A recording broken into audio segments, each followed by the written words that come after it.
Ian's been teaching herbalism, wild plants, and meditation for over 15 years. He spent most of his upbringing as an athlete and eventually running distances, racing semi-pro. And Ian converted all of his focus later into learning about wild botanicals and meditative states. He is an herbalist, he's a yoga instructor, he's a meditation teacher, he's a wild plant guide, he's a certified Reiki level 3, gardening, astrologer, awareness empowerment, certified nutritional health coach. And it is our great honor to welcome Ian Iversen. Welcome, Ian. Welcome, Ian. Hi. Thank you so much for being with us tonight, brother. Yeah, this is great. This is great. Ian, you have such an interesting profile. So many beautiful awareness and empowerment and meditation. And, why don't you, if you could, share with us a little bit of your journey and what what has empowered you along your journey. Yeah, okay. Thanks for the intro too. That was great. And yeah, everybody has a journey. Everybody's discovering something in their life. So for me, since I was young, I'd always ask questions and I would pursue them to find out where those questions would lead. And it's led me into a lot of different avenues. And so that's how I've explored all these different things that I cherish for me. And so I'm very drawn to nature in general. Helping people as well is something I'm very drawn to. And that's coming out of my athletics. Athletics is all about physical fitness, mental fitness, and overall nutrition. And so while I was in that, I got to help out a lot of people with the same thing. And that converted into helping people with their health. And I wanted to actually be a doctor. And so I looked into, okay, what does it take to be a doctor and what do doctors do? And there's so many different types. And after looking into it in college for a while, I noticed that that wasn't the type of focus, the type of direction I was moving in. And so I actually started pursuing herbalism because herbalism teaches that there is remedies for things, but even before an illness arrives, there's prevention that you can do. And so I learned a lot of prevention in herbalism, and I'm sure a lot of people have looked into like what helps this and Googled it and found some natural remedy for something in their life. And that's where a lot of people start. And so I definitely recommend this for everybody to pursue those natural things in your life. And it could be herbalism, it could be something else. But for me, it was herbalism. I actually trained as a herbalist through the East-West School of Herbology by Michael Tierra. He's the person who started the Herbalist Guild of America. And he's got a great herbalism course. If you want to take that, it's amazing. It's a little pricey. It's definitely like a university course, and multiple university courses. It's like a whole university, and it goes into a lot of history of different herbalism subjects. And so it allows me to bring that into what I do and see where people are coming from. Maybe someone wants to work with herbs from India. Maybe someone wants to work with herbs from China or herbs from their local environment. And that's kind of where I was drawn to as well, is seeing what people have around them, because it's always good to find something that is really healing, but if you can find it like right outside your front door, that's even better. And so that's what I started to do is look for those things that are just right there, right in front of us. And for example, dandelion grows in everybody's front lawn all the time, or their backyard. And that's actually something that's really good for a lot of people. A lot of people get these liver, gallbladder situations, and dandelion is actually one of the main things that relieves those. It releases bile and allows the liver to clean itself up, allows the gallbladder to clean itself up, and it tonifies all the organs. And so you can go into a lot of other herbalism things, but that's just an example of how everything that we need is actually right in front of us. I agree. I was amazed. I've known you for several years now, but like getting closer and gone through a couple of your workshops and getting to know you better personally, it really blows my mind actually how many edible plants are all around us all the time. And some are really good for us and have medicinal benefactors to it, and easy to grow, or it's a wild plant that you think is a weed is actually good for you. You can make a tea out of it, or you can eat it. And I love learning from you and all the applications you can actually use it. And Ian also uses the whole plant and is thinking the future of replanting that thing. So it's really amazing like watching him work with it, because he's so in tune with the plants. And that's one question I kind of wanted to get out there is, what made you go into that niche kind of area of like wild plants instead of just like herbalism in general, herbs and common herbs? Like you actually like do wild plant walks, and like are like some are like just different style or like wild that you don't hear of, right? So you've done like extra research on these wild plants. Yeah, I guess it all started when I was younger, because I grew up on 24 acres in the countryside, and there wasn't anything very close. Everything was like an hour away. And so, and I was also homeschooled up till the age of like 8th grade. And so everything was it was this full immersion in nature. And I had like 4 horses that I was taking care of. I had 15 goats that I was taking care of. And this is when I was like 6, 7, 8, 9 years old, like all my younger years. And so I was doing all the farming type of stuff, but I also was hiking a lot when I was young because I was homeschooled, and I would have all this time to hike around the property, and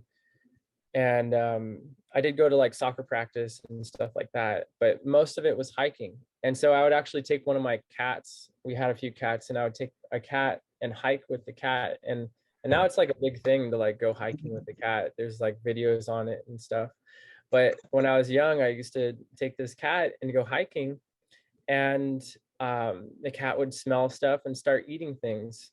And I saw some berries and stuff like that that I could eat. And basically me and the cat would just hike around and eat stuff. And so I kind of learned that way. And I kind of knew already what was poisonous and what was edible, but I didn't know completely. And luckily I didn't really eat anything that was really toxic. And I didn't really have anything growing in my area that was very toxic either. So that was a blessing too. I think the most toxic thing would be like datura, and even though that's a plant medicine, it's one that I don't really teach people about, because it's more of like a traditional one that would be taken maybe once in someone's life or a few times. But it is one of those plants, just like every other plant, that has a use. And so just noticing that every single plant has a use, and not seeing any plant as a weed. And that actually, when I started getting older, I noticed that, like, to answer the question that you had, I noticed that the plants that I thought were weeds, or that most people thought were weeds, are actually more nutritional. They have more vitamin C, they have more vitamin A, more magnesium than all these other things that you get at the grocery store or even online. Even all these superfoods that we see online, they do have a lot of stuff. They do really work. But also we have so many wild plants that are basically superfoods. So I love that. yeah. I love that, because my whole thing is, food is your medicine, right? So The more we take that in, the better our body works and the higher vibe we can operate at. And that also segues into the really cool thing, which is we were talking earlier about how meditative it is to work with plants, planting them, and just the whole process. Really, like for me, it's even watering. I'm not the biggest green thumb and know what to do all the time. That's why I ask you. But like even watering for me is like my favorite part of the day. And I go into a meditative state. I see butterflies and lizards and the sunflowers pulling for light this way, and there's beautiful life and creation, and the plants have a vibration. I love it. It's like my favorite, and that is a meditative state to me. My mind goes into a happy, productive, creative state. And I know we were talking about that before, but like, what is your take on all that as far as meditative plants? Well, I mean, everybody has their unique meditative like drop-in point, and nature's a great one for that. So basically, I have the same thing when I'm taking care of my plants. I get into like this zone where everything kind of just starts moving into this relaxed expansion, and you just notice things like, oh, look at that flower, look how that plant's growing, and then everything else is basically translated into what's happening in that moment, and everything else just becomes beauty. So it's pretty awesome. I like that. And there is a lot of different layers of like the physical layer, and then like energetic layers that are physical, but to us sometimes they're like non-physical. And so the plants are communicating to us, and they're communicating to each other, and there's this energetic field that when we step into nature, we basically are immersed. We're like bathing in this energetic field, and so that kind of shifts us right into a meditative state.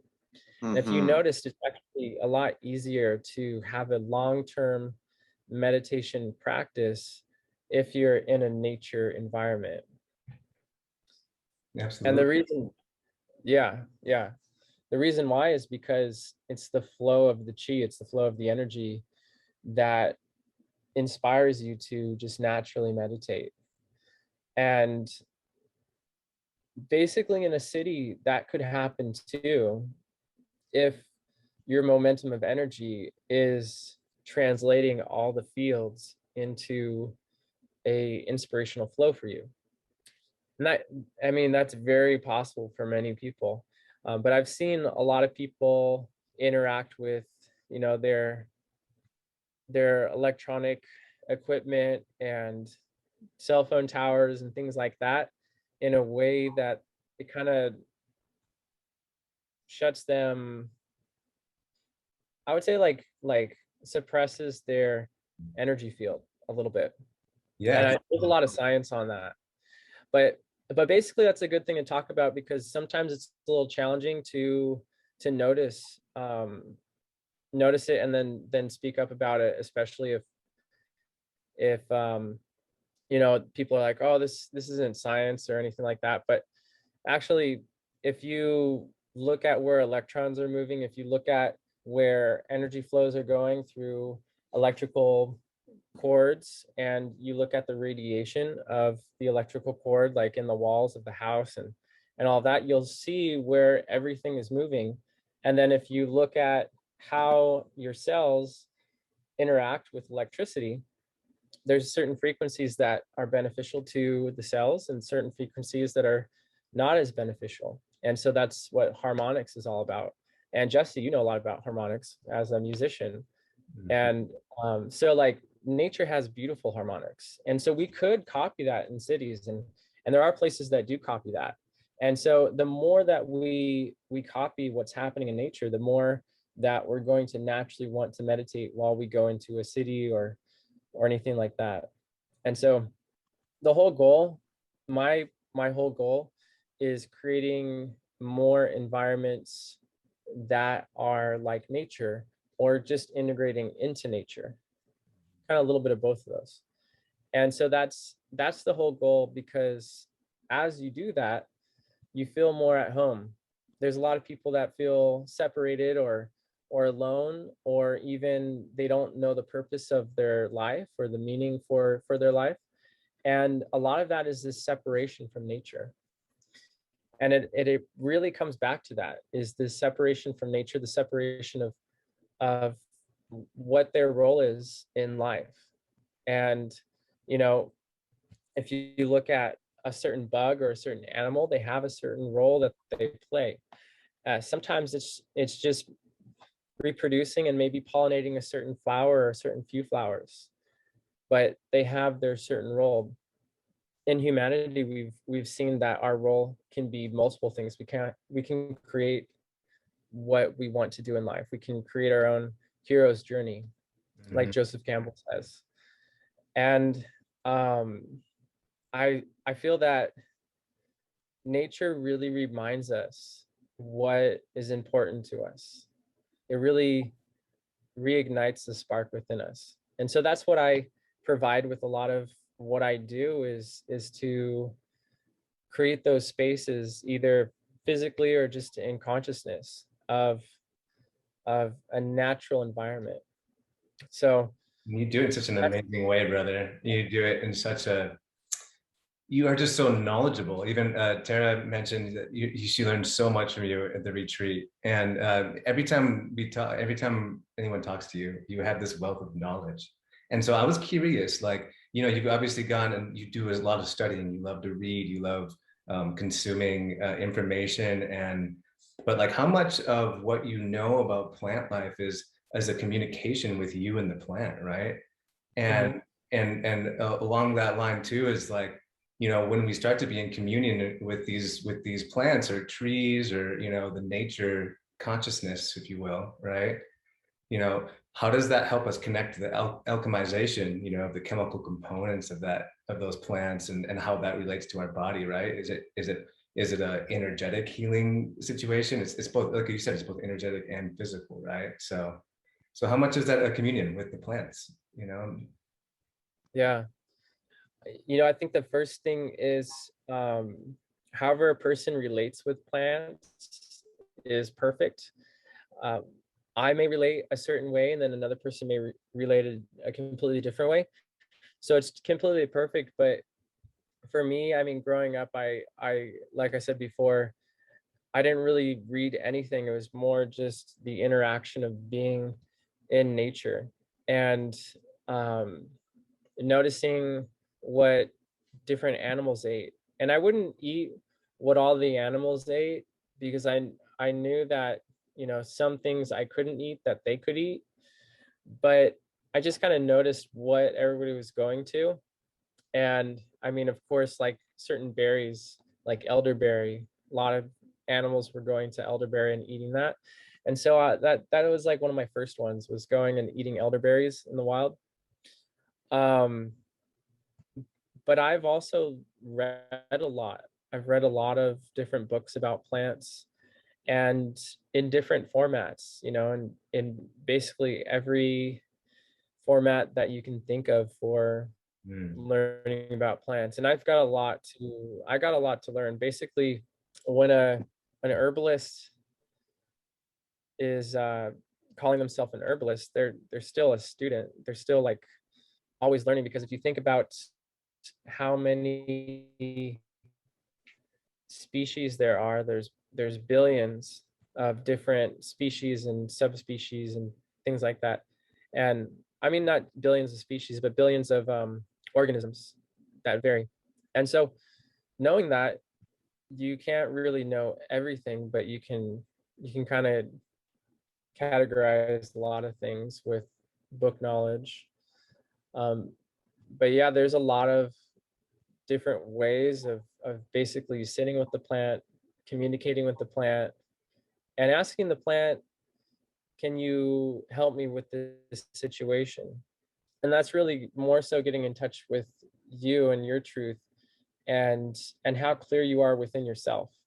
Because you can imagine many things that the plant will tell you.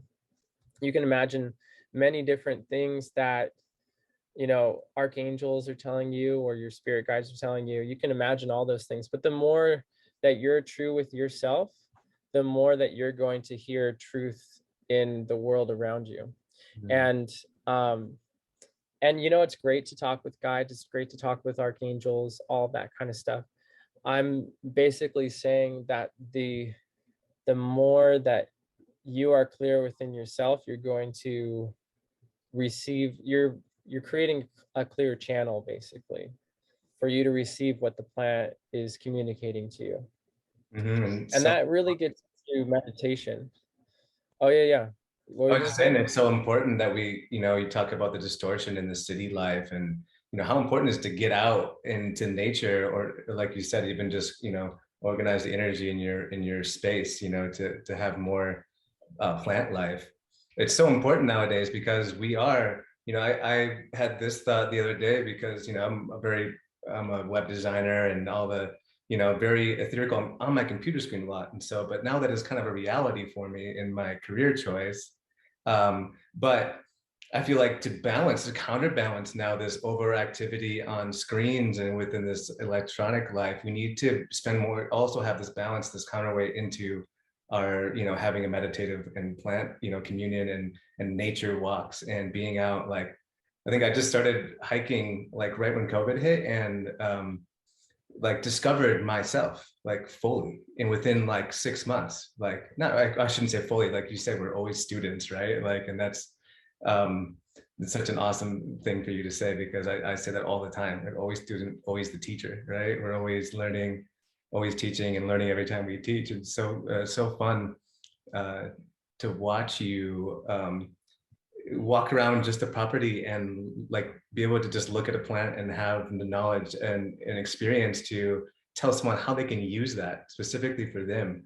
And so you offer so much, like your knowledge, your background, your experience really holds people and gives them every time I talk with you, I always feel this energetic connection, and there's this profound understanding that I can tell you have with people. In the beginning of the conversation, you really look and you're able to kind of connect their energy with the energy existing around, and I think that's a really powerful thing, brother. So I just wanted to honor you for that. Oh, thank you. Yeah. Definitely I feel the same.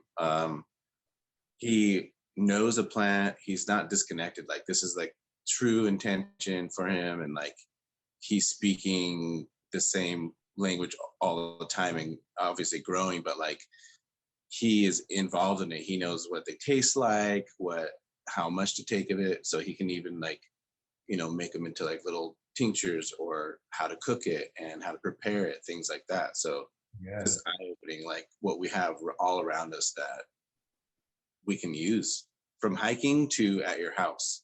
So it's really like useful in day-to-day life. And I didn't know she was really edible. So I'm like, no way you can eat all that. And like dandelions are everywhere, and you can make tea and you can eat them. And yeah, there's all kinds of, I'm learning all kinds from you. Yeah, I love it. Yeah, and your quest for knowledge is just awesome. And we also have had some really interesting conversations about like the alchemical side of the herbalism and what you're learning there too. And I know you have a lot of big plans, moving, into the chemistry side and the alchemist side. So I wonder if you could expand on that a little bit and share us a little bit of your journey there. Yeah, I mean, a lot of that is where a lot of the herbalism comes from. So if you kind of bring the history back a few hundred years of herbalism, it goes to alchemy. And a lot of these alcohol extracts that we call tinctures, or oil extracts, or anything else, teas, all of those are rooted in alchemy. And those are basically like the simple, everybody can do that kind of thing. And then when you get into alchemy practice, which is actually working with minerals. That's actually the main thing with alchemy is working with the mineral kingdom. um, it gets a lot more dangerous. People could actually die from that.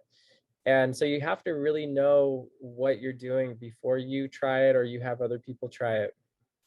You know, a few hundred years ago, there'd be alchemists that they would just give uh, something they made to their servant and see if they lived or not. And that's how they determined if it was good. But that was more of like the royal alchemists from working with the royal families.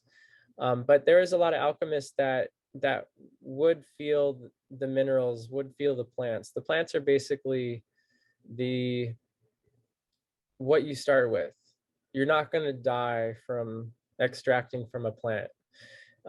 So that's a really good way to learn the foundation of how to extract metals and create medicine out of metals and different minerals. And that's actually where Western medicine gets the drug prescriptions from, is from all the alchemy extracts. So if you look at, like, you know, someone getting injected with lithium at the hospital for that relaxation, that lithium was mined in a mine in San Diego.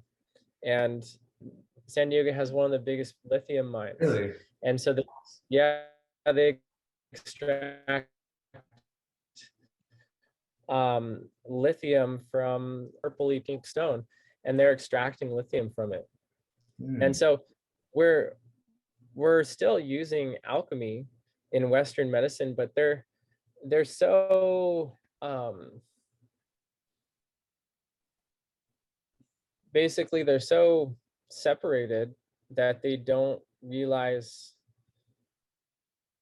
what they're doing. They don't know that when they're making something, they're creating all these different side effects. And in alchemy, there's it's actually like a spiritual religious experience, because you don't see any of these minerals as separate. They're your teachers. They're teaching you about yourself within. And so what happens is when you're extracting something, you're actually extracting something within yourself. When you're transmuting something, maybe it's just, you know, working with water and doing a water extraction, and breaking water down into its four elements of, you know, air, fire, earth, and water. And so you have the actual extract of this water, but it's the element portion of air. And then you have the element portion of fire, and the element portion of earth, and the element portion of water. And that's actually changing something within yourself. And that's actually a type of meditation, is alchemical lab meditation. And so I really recommend people to look into it more, because that is a very amazing teaching. That's actually one of the mystery school teachings that, you know, we hear about different mystery schools around the world, and lab alchemy is actually a very strong foundation of all those mystery schools. So I definitely recommend people look into that.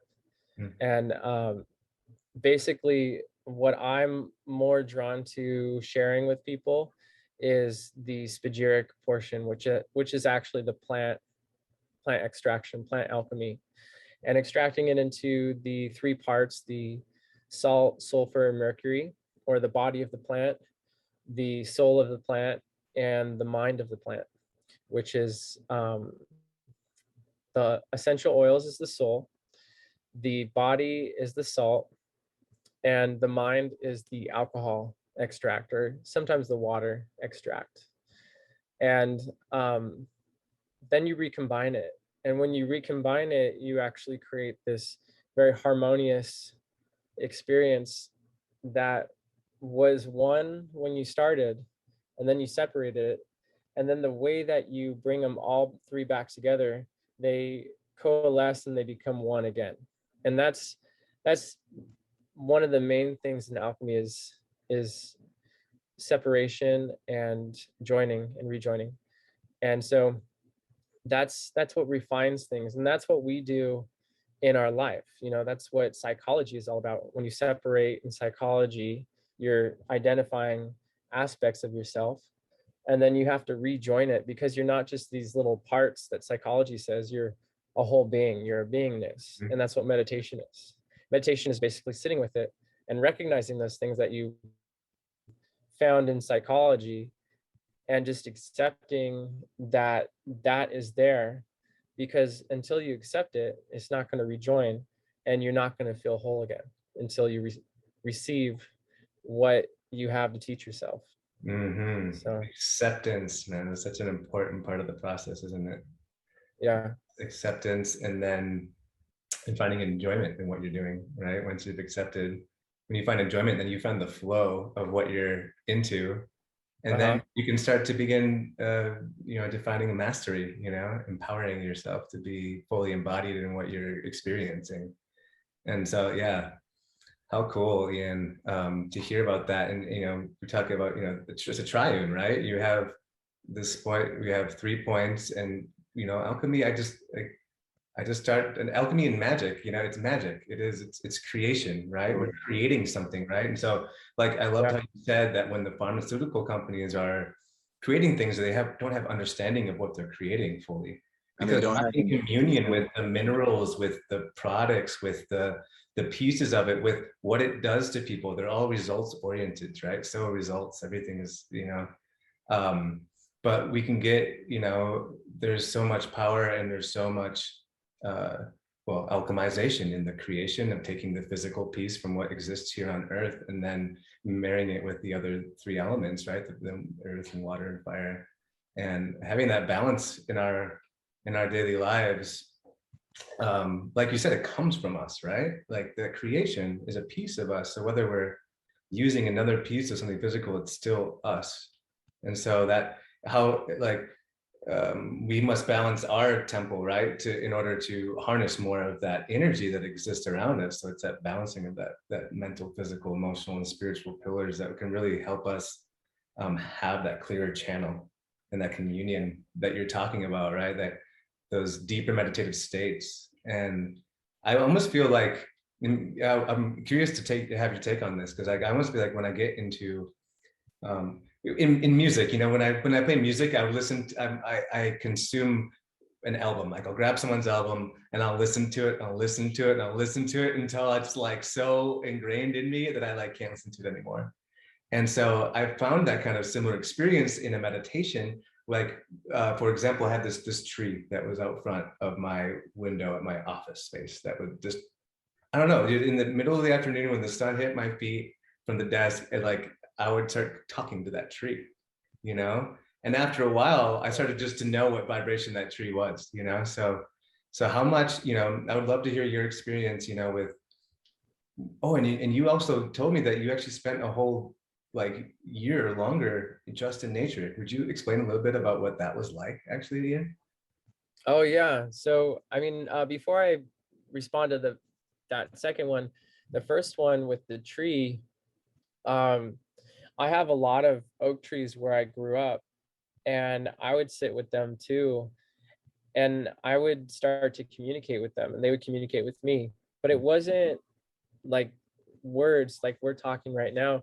It was actually feelings, and in my sacral solar plexus area, somehow there's a feeling there, and sometimes I would get a picture, some type of picture, and I was just sitting there, and then there's this strong, sometimes it was a very soft but very definite energy of what it was. And I knew what my energy felt like, so I knew what that was as well, that it wasn't my consciousness creating that. It was this tree that I was sitting by, this giant oak tree, a few hundred years old, that was communicating with me. And I thought that was so amazing.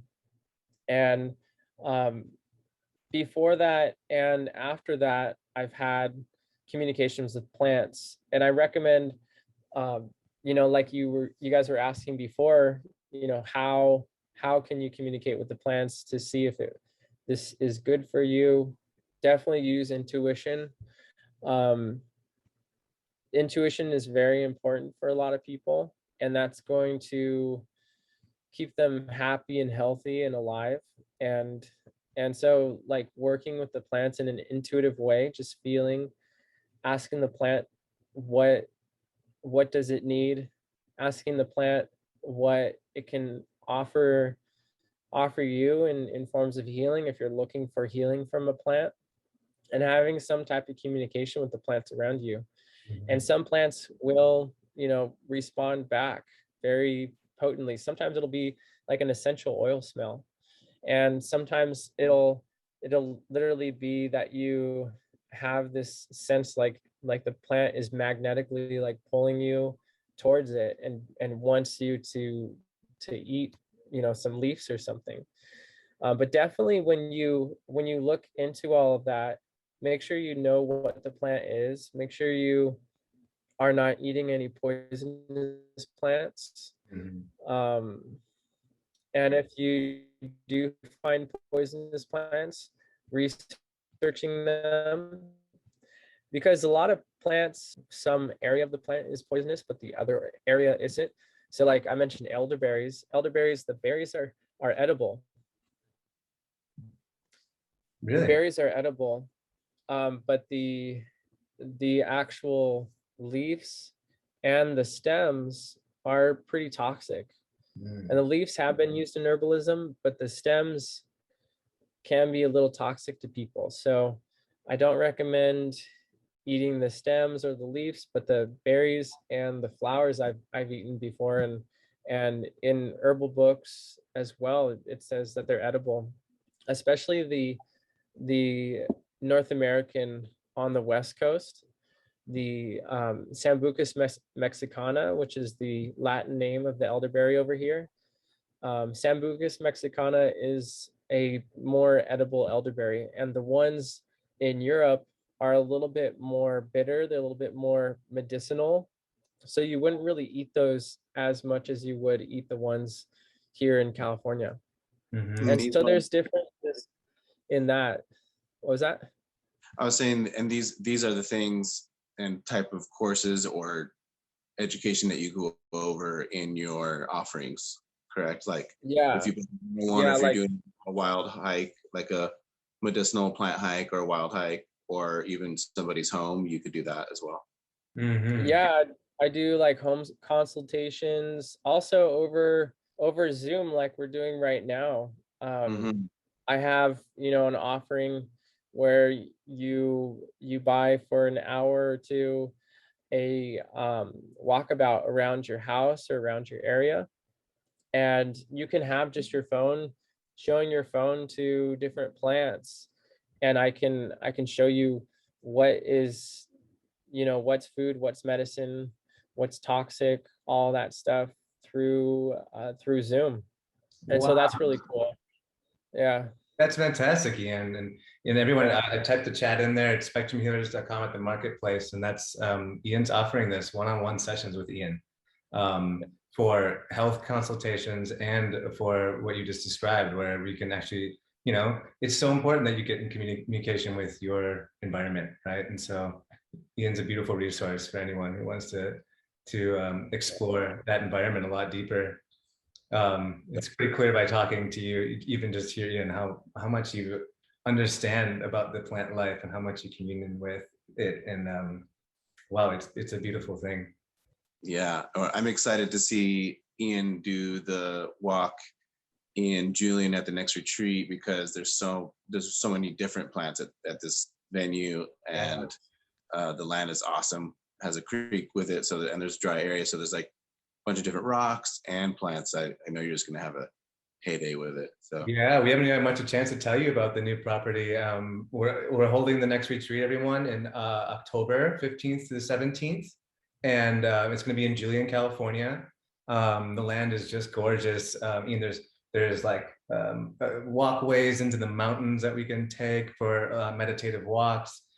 There's also this really cool path that goes along the river, that a seasonal river, but you can go through it, and there's like meditation areas there and lots of plants, and just all over trees everywhere, big oak trees.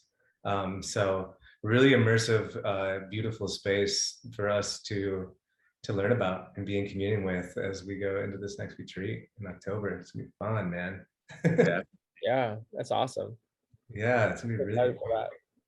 Yeah. So we have quite a few people on.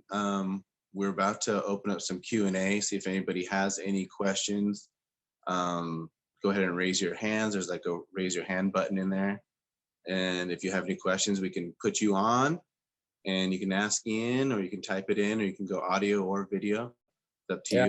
you. And I just wanted to respond to that. We have more questions. Yeah. I just want to respond to that other question that Jesse had about how it was living in nature. And basically I was living underneath a giant oak tree on another person's property. And that was when I was just starting out, working at farmers markets and selling my own stuff, having my own booth.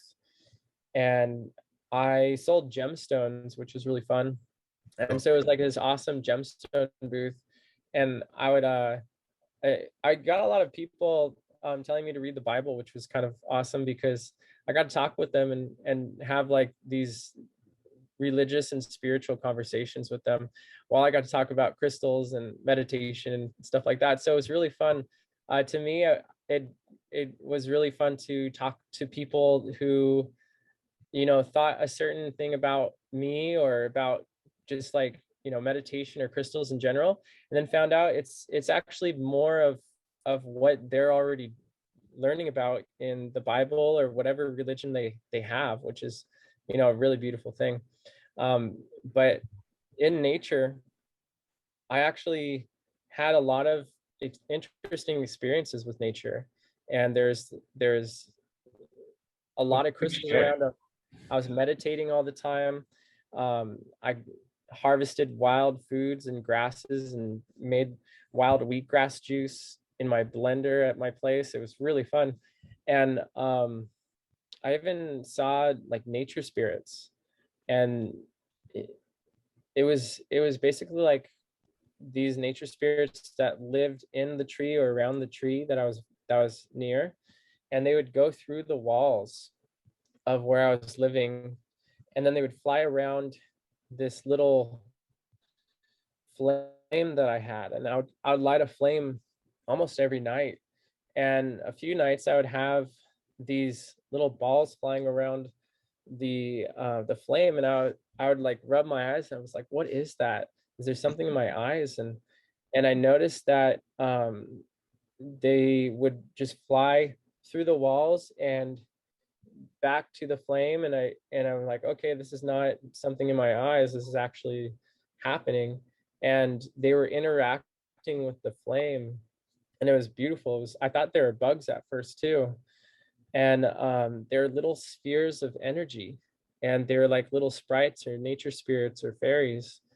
And I saw other things kind of like that too, but I feel like the crystals helped with that. I was definitely meditating a good amount. And at that point in my life, I never had any type of mushrooms or any type of plant medicine, no cannabis, nothing. I completely just like water and health food from the health food store and from the wild. And so, and I didn't have any plant medicines from the wild either. It was just all like health food. So um, it's breath work. possible for everybody. Yeah. You did a lot of breath Yeah. work in your meditation as well too, I'm sure, right? You've done a lot of just, Yeah. and That's the foundation. right, that's where The you lungs. states, those meditative states is through the breath work, right? A lot of it helps a lot, right? Yeah. Yeah, I the definitely lungs actually are what develops helps you DMT, for sure. and then the DMT travels to the pineal gland. And so your DMT factory is your lungs. And the more that you do deep breathing, the more that you live in almost like a multiple dimensions while you're present in your physical day-to-day life. Sometimes it can be really, really powerful, and it's hard to want to stay in the physical or just basically like want to go into town or anything like that. but I kind of toned down meditating a lot because I would it was very fantastic, it was very awesome, but I would meditate like 2 to 4 hours a day. And that that is like you know how everybody's like um talking about how 5G is kind of crazy, but also it's going to be awesome for internet connectivity and everything like that.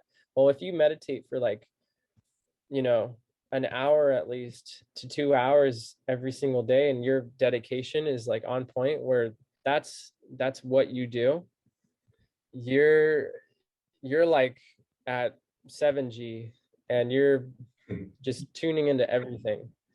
Yeah. So it's pretty crazy. So meditation can be good, but for people who are living in a city and digesting a lot of things, it's really good to notice, like, okay, if I'm opening up and I'm meditating more, trying to create a good space for yourself, because when you meditate, you start absorbing your environment, your morphogenetic field, which Rupert Sheldrake, a great scientist, talks about. Your morphogenetic field starts to expand, and you start shifting the field around you, but you also start absorbing Mm. from your field. And so you can transmute that, but it's so great that if you live in nature, you're working with nature and you're expanding into the nature fields, and then your heart is expanding even more balanced because you're not expanding your heart field into all these other city environments, which is totally fine. Just kind of like create your little circle and your crystals and your nature around you, and that'll really set you really well if you're in the city. You said earlier too, like how if you want to get more communion with the plants, like to just ask them, right? And I find that what you're talking about when you're in this meditative states, that you want to not be absorbing, you want to be, pushing out and healing.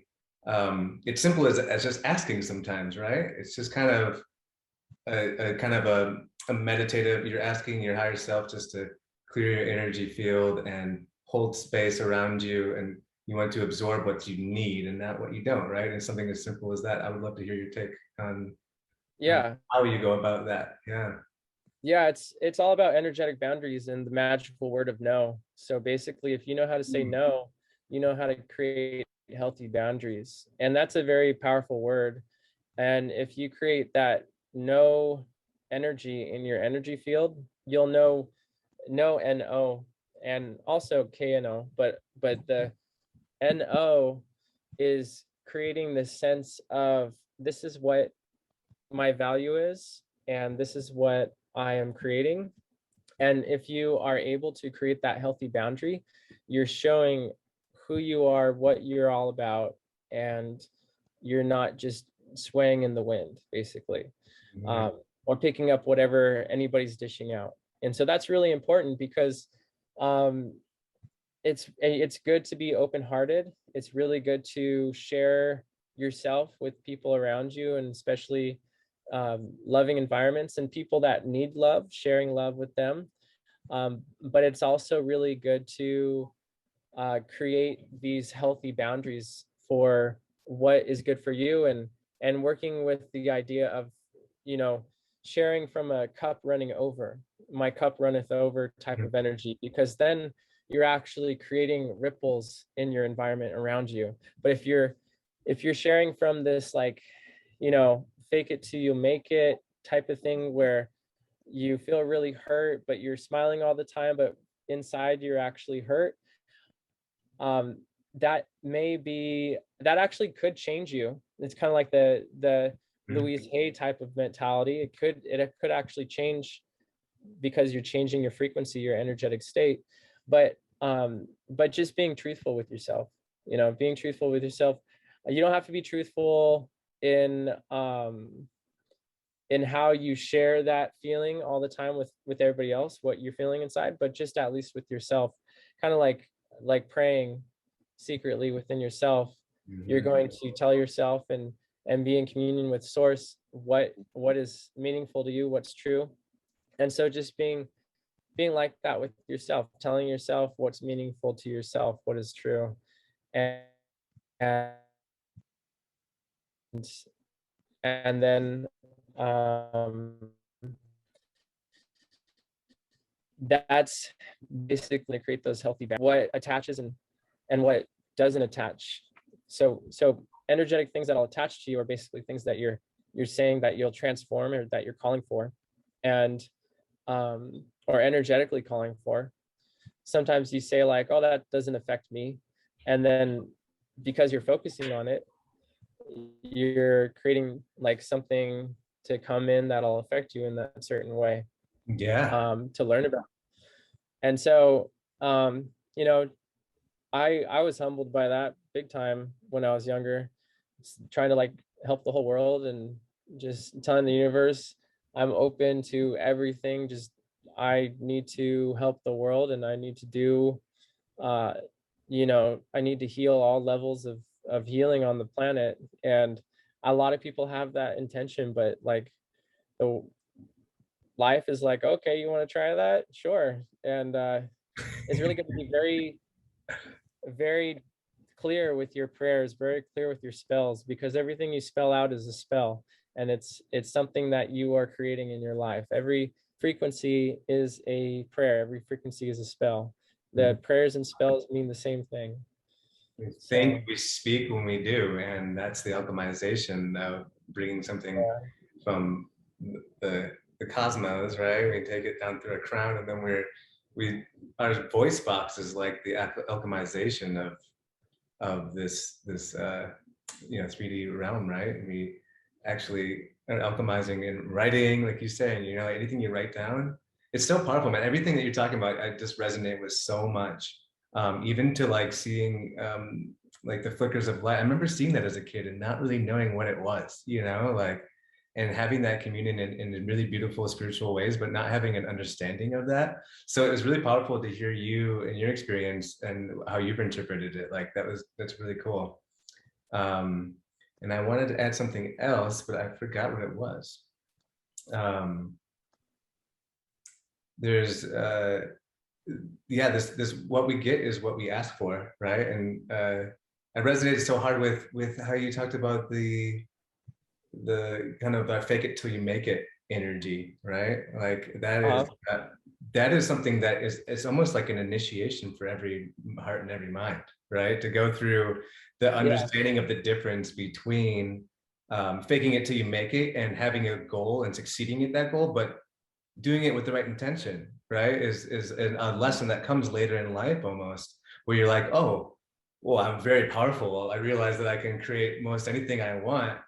But why are all these things here still that I don't want? It's because you're not fully in awareness of all the thoughts that you're having around you, right? The ones that aren't yours, which are a large amount, right? Like, especially when you live in the city, like we probably have like 50,000 thoughts a day that aren't even ours, that they're just like live in the ether that we have to sort through. And so saying no, right? You just mentioned so many beautiful tools in this short time. Like, you're just so well spoken, saying no, creating your spiritual boundaries, and then learning that source of where you're creating from, having that awareness.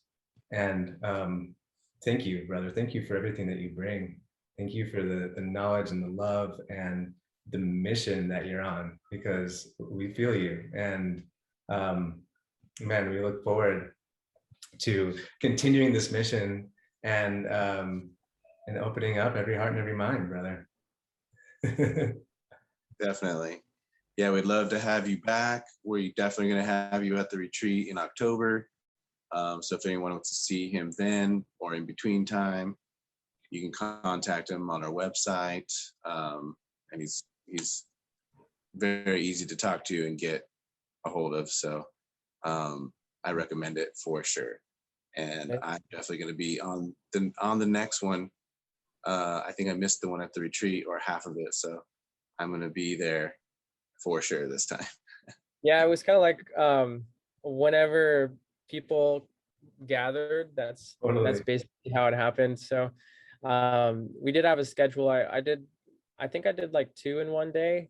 So if someone's interested in doing the hike on the event, at the event, just like come up to the booth or come up to where I am, and ask me when I'm going to have that. And, you know, sometimes we'll have multiple ones, but they'll probably be like one set one for sure. And definitely for more upcoming things, I'm going to be doing some more courses online. And so my website, elevatenature.life, is kind of where I'm doing all my resources, online stuff. But in Spectrum Healers, I have some discounts on some of the things that I do. And so definitely check out Spectrum Healers first, because they've got a lot of stuff, like the core stuff that I do, as a discount for two of the main services. So yeah. Oh, wonderful, Ian. And thank you for your offerings on the site. It's absolutely magical to get one-on-one time with Ian. So I definitely recommend it to anybody who's interested. And you know, here's to growing closer to our surroundings, to our physical areas, and to being in deeper communion with Mother Earth, and sharing all that love with her, and being that love, and being thank you for all the inspiration, Ian. Thank you for all the love that you bring. And yeah, love. Yeah, thank you. Thanks, brother. Thanks for being on. We'll see you soon. We'll be in touch. And thank you for all watching. Unless we have any last minute questions that we need to go over in the chat. We appreciate you all. Yes, thank you all. This has been another episode of the Mindshare, and we'll be holding it every Tuesday and every Wednesday. Yeah. The event. Go ahead. And also, Raquel asked about meditation, what I recommend, all of that. And then I have a course actually on the Spectrum Healers, the meditation tools course, and it goes into all of that. We didn't have enough time right here, but my meditation tools course goes into all that. And it's super affordable, super amazing, and it's all audio. So yeah. Oh, Right awesome. on. I'm gonna jump in on that for sure. Thank you, everyone. Thank you, Ian, for your attention and your love, and thank you all for your attention. I hope you all have a beautiful evening. From Spectrum, every heart and every mind. Yeah, thank you. Thank you, Ian. All the love.